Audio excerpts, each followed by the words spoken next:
For example, Hindus accepted the belief of rebirth and redeath. They took up other concepts such as karma, which adds up the negative and positive influences generated by good and bad deeds. Hindus also embrace the idea that karma can have an impact that carries on through several incarnations. But they rejected the notion that the Buddha had learned the way to salvation. A second type of Hindu response emphasized the worship of personal divinities. The gods who became the focus of this devotion were not the same as those found in the Vedic texts. Vishnu, Shiva, Krishna and Rama now came to prominence, while Indra and the rest declined. The Upanishads had contained some early indications of the Hindu philosophical response to Buddhism and Jainism. For example, the Taittiriya Upanishad begins with several statements that almost directly quote from Buddhist treatises. Yet as it proceeds, the Taittiriya Upanishad concludes that there is a real self, something which the Buddhists deny. Hindu philosophers and theologians began to systemize ideas that had not been fully worked out in the Upanishads. In the late 8th and early 9th century CE, a talented philosopher named Shankara would become the most celebrated exponent of the position which eventually became known as Advaita Vedanta.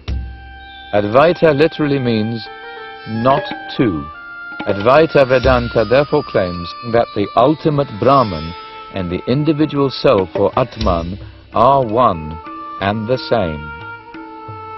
Shankara said that the gods are lower forms of the one Brahman. He said people do not harm themselves by worshipping a personal god. Shankara himself was a devotee of the god Shiva. But Shankara believed that eventually each person must go beyond dependence on individual deities. He said that each of us will realize that all distinct gods are imperfect reflections of what he called the Brahman without qualities. Shankaracharya's Advaita Vedanta, sure enough, is a very strong position in India. The question is why is it such a strong position? German romanticists in the 19th century, and most notably Schopenhauer, took a great interest in Advaita Vedanta. Why? Because it was non-dual. And this was most dissimilar to the traditions that these German romanticists saw pervading Europe in this time period. So rather than looking at things that were like their own traditions, let's say other dualist positions, they really looked towards non-dualism. Although this position is certainly interesting and certainly is one that many Hindus today follow, and certainly one that most people equate with Hinduism, not all Hindus believe this position. And there are dual positions, dualist positions, Dvaita positions, where the Atman and the Brahman are regarded as separate, as distinct, as two.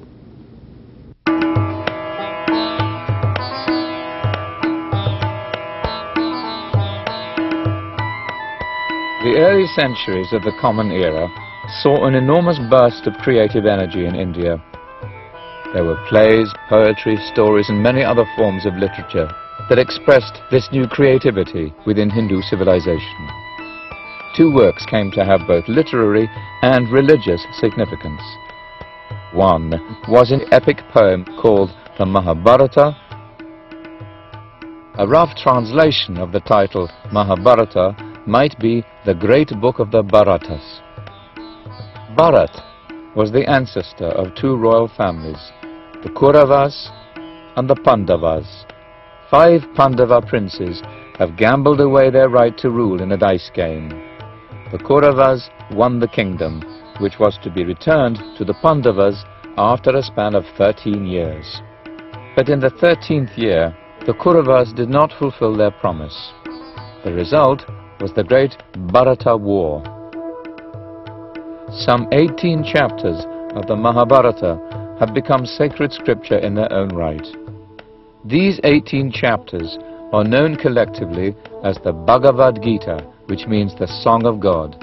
The Gita is a dialogue between a Pandava prince, Arjuna, and his chariot driver, who is the Hindu god Krishna in human form.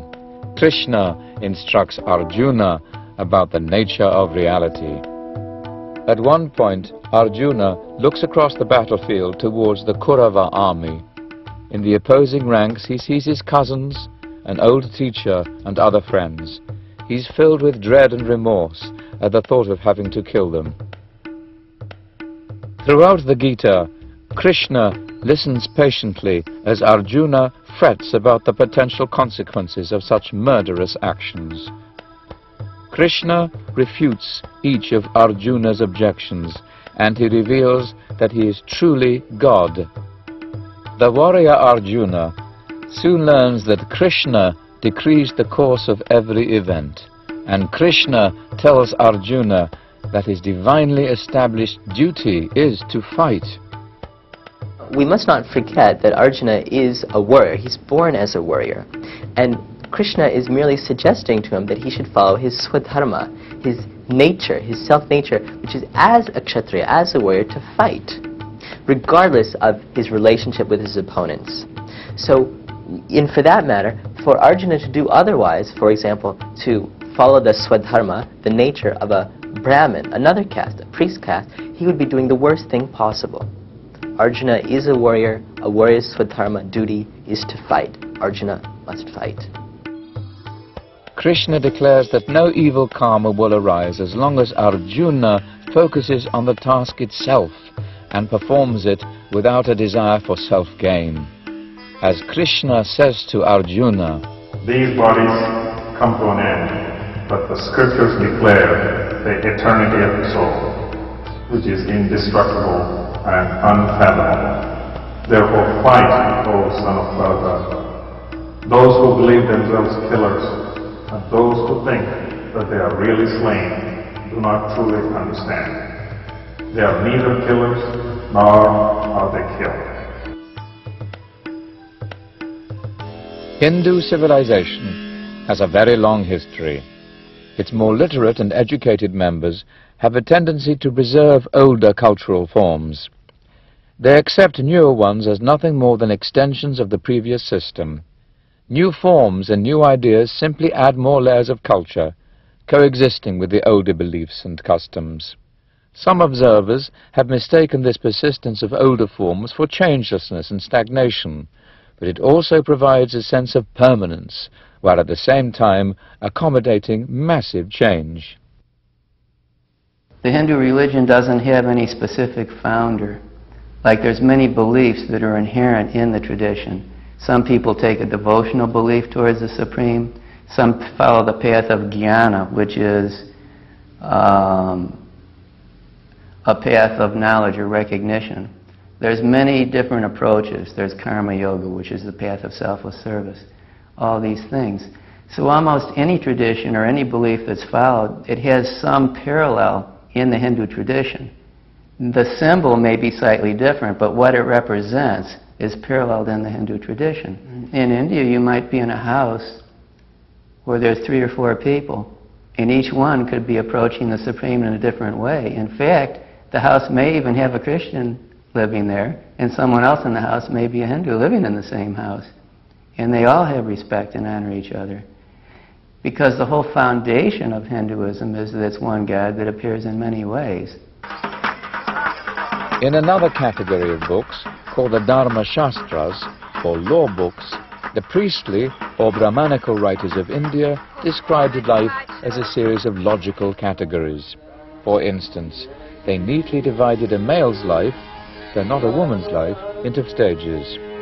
In youth, the boy should be a student who learns the Vedas from a wise older teacher. Then he should become a householder who takes responsibility for reproducing and preserving the material world. An aging man should gradually move away from the things of this world. While the laws of Manu advocate strict celibacy for young men, another Hindu text from the early centuries CE, the Kama Sutra, offers instructions